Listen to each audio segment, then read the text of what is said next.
जी, दिल्ली बम धमाके को लेकर जो है उमर का जो वीडियो आया है उसके बाद आपने ट्वीट किया है, क्या आपत्ति आप इसमें दर्ज करें?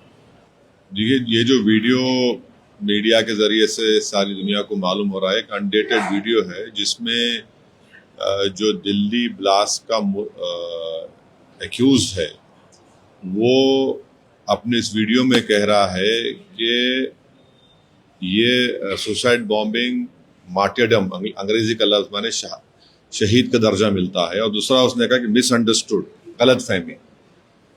हमारा मानना यह है कि ये जुर्म है, कानूनन सबसे बड़ा संगीन जुर्म है देश के कानून के खिलाफ किसी की जान लेना। ये दहशतगर्दी की बेहतरीन मिसाल है, इनकी हैवानियत की मिसाल है। और ये कोई शहादत नहीं है, ना इसमें कोई गलत फहमी है। ये इस्लाम इस तरह की हरकतों को हराम करार देता है और जितने भी इस्लामिक मकतब फ़िक्र के जिम्मेदार हैं, उलमा हैं, सब आपको ये कहेंगे कि ये संगीन जुर्म है और हम इसकी मजम्मत करते हैं। दूसरी बात यह है कि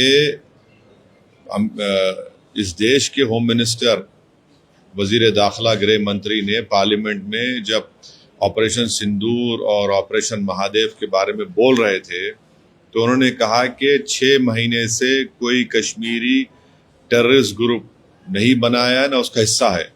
हम ये पूछना चाह रहे कि भारत की कैपिटल में, दारुल हुकूमत में, राजधानी में इस तरह का बम ब्लास्ट होता है जहां पर लॉ एंड ऑर्डर की जिम्मेदारी मिनिस्ट्री ऑफ होम अफेयर्स की, सेंट्रल गवर्नमेंट की है। ये कैसा है? अकाउंटेबल कौन है इसका? अब तो 14 लोग मर गए बॉम्ब ब्लास्ट में, इसकी अकाउंटेबिलिटी किस पर है? कौन जिम्मेदार है और कैसा हम इसको मिस करें? इसका भी जवाब भारत सरकार को देना है। और फिर जो कश्मीर में, श्रीनगर में जो अमोनियम नाइट्रेट को सील किया जा रहा था, उसमें ब्लास्ट हुआ, उसमें तो गवर्नमेंट 11 या 12 गवर्नमेंट के एम्प्लॉइज मर गए। तो हम तो ये जो एक्यूज है, इसका जो बोलना है सरासर उसको कंडेम करते हैं। और हम भारत सरकार से पूछ रहे हैं कि इसका अकाउंटेबिलिटी किस पर आएगी? क्योंकि गृह मंत्री ने कहा था कि पार्लियामेंट ने कहा 6 महीने के अंदर कोई ज्वाइन नहीं किया कश्मीरी। फिर ये ग्रुप कौन है? कैसा आया है ग्रुप? कहाँ से आया ये? और क्यों हम लोग ऐसा मिस करें? इसको ये जवाब देना पड़ेगा सरकार।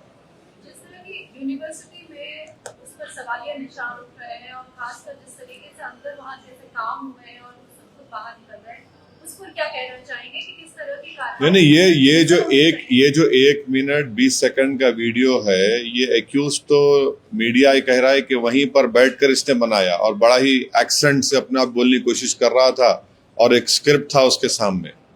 तो ये बड़ा ही खतरनाक और संगीन काम ये लोग किए हैं और जिसमें मासूम 14 लोग मर गए। तो ये सरासर जुर्म है, गुनाह है ये, और टेररिस्ट एक्ट है ये। इसका हम सबको कंडेम करने की जरूरत है और सरकार से जवाबदेही पूछना पड़ेगा। अकाउंटेबिलिटी किस पर आएगी? देखिए, दिल्ली देश की राजधानी है और कहां पर फेलियर हुआ, कौन जिम्मेदार है, ये सब चीजों का जवाब सरकार को देना पड़ेगा। यूनिवर्सिटीज के ऊपर जो है अब जिस तरीके से ये मामला सामने आया और यूनिवर्सिटी के ऊपर अब सवाल उठ रहे हैं, तो क्या कहना चाहेंगे? अब तो इंक्वायरी चल रही है ना, मैं कैसा कहूँगा, इंक्वायरी चल रही है। मगर ये पूरा ग्रुप था जिसमें 4 या 5 लोगों की 4 लोगों की चार लोगों की गिरफ्तारी हुई है। और भी तहकीकात, मुझे यकीन है कि ये गवर्नमेंट को इसकी तह तक जाना चाहिए और जो इस तरह की हरकत करना चाह रहे हैं और बड़ा ही खतरनाक और बड़ा ही कॉन्स्पिरेसी और पूरी प्लानिंग के साथ इतने बड़ी तादाद में अमोनियम नाइट्रेट को लेना, फिर उसको M4 बनाना, ये कैसा ये लोग स्लिप हुए गवर्नमेंट के रडार से? तो ये तो यकीनन ये एक सुसाइड बॉम्बिंग थी। और आपको याद होगा जब ये ब्लास्ट हुआ था, मैं ट्वीट किया था, एक्स पे डाला था मैं, और मैं कह रहा था कि ये मालूम करो आप कौन है। उस वक्त बहुत से लोग मुझसे शिकायत भी कह रहे, आपको कैसे मालूम, आप क्यों कर रहे, आपको रुकना चाहिए था। मगर वो बता रहा था ये कि वो लोग सुसाइड करने के लिए वहां पर गए और पूरा तैयारी से गए और फिर वहां पर 14 मासूम लोगों की, भारत के नागरिकों की मौत हुई। और यकीनन ये टेररिस्ट जो ये हरकत हुई है, इसके पूरी उंगलियां पाकिस्तान के ISI और पाकिस्तान के दहशतगर्द तंजीम की तरफ जाते हैं। इंटेलिजेंस का जो काम है उसको कैसे देख रहे हैं आप? तो ये तो सरकार जवाब देना है ना। दिल्ली में सिक्योरिटी पुलिस तो सेंट्रल गवर्नमेंट के पास है, तो देश के प्रधानमंत्री को इसके ऊपर जवाब देने का है। कैसे देखें इसे कि फरीदाबाद में जो पहले पकड़ा गया और उसके बाद ये हादसा हुआ है, तो इसको कैसे देखें? नहीं, कैसा देखेंगे? नहीं, आपको दिखा क्यों नहीं? इतना ये वीडियो खुद जो ये जो एक्यूज का वीडियो है, जो सुसाइड बॉम्बिंग अपनी गाड़ी से किया, ये तो 6-7 महीने पुराना है। एक सऊदी वाली जो घटना है उस पर आपकी, क्योंकि आपकी तरफ से जो है राय भी वहां पर है आपकी, नहीं, तो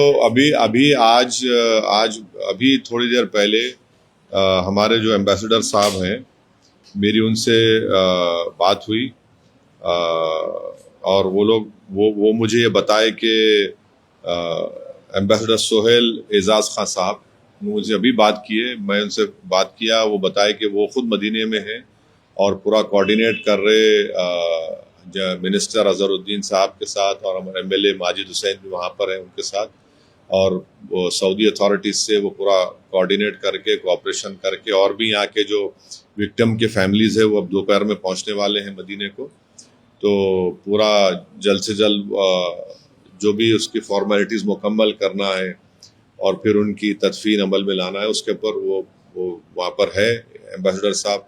और उन्होंने कहा कि गवर्नमेंट ऑफ इंडिया से भी, पीएमओ से, फॉरेन सेक्रेटरी भी उनसे टच में है।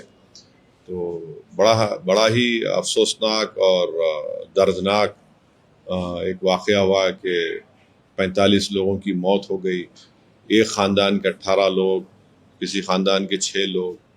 अल्लाह उनकी मग़फ़रत करे और अल्लाह उनके ख़ानदान वालों को सब्र दे। बड़ा ही दर्दनाक ये हादसा हुआ है। बिहार की अगर हम बात करते हैं कि अब मुख्यमंत्री वापस जो है शपथ ले रहे हैं और आपकी भी जनसभाएं होंगी, क्या उम्मीद है? क्योंकि टीम वैसे ही लगभग दिख रही है।